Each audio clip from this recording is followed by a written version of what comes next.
Hello everyone, আসসালামু আলাইকুম। আজকে আপনাদের সাথে শেয়ার করছি ইলিশ বেগুন রান্নার রেসিপি। ফার্স্টেই হচ্ছে 1.5 কেজি ওজনের একটা ইলিশ ভালোভাবে কেটে আমি ধুয়ে নিয়েছি। তারপরে এখানে ছিল বেগুন।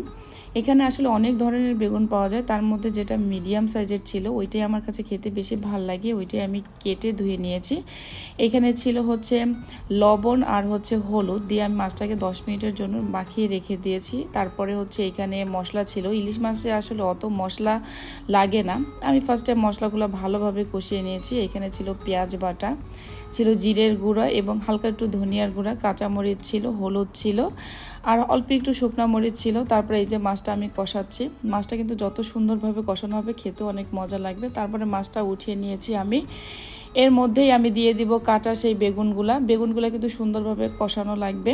যত সুন্দরভাবে মাছ আর সবজিটা কষানো হবে ততই কিন্তু ভালো লাগবে। ইলিশ মাছ এমনিতেও খেতে ভালো লাগে, বেশিরভাগ মানুষেরই হচ্ছে পছন্দ। তারপর এখানে আমি হালকা ঝোল দিয়েছি, আসলে বেশি ঝোল দিলে ভালো লাগতো না। এই যে আমার ইলিশ বেগুন রেসিপি রেডি। সবাই কিন্তু খুব সহজেই এই রেসিপিটা রান্না করা যায়। এভাবে খেয়ে দেখবেন, খুব মজা লাগবে।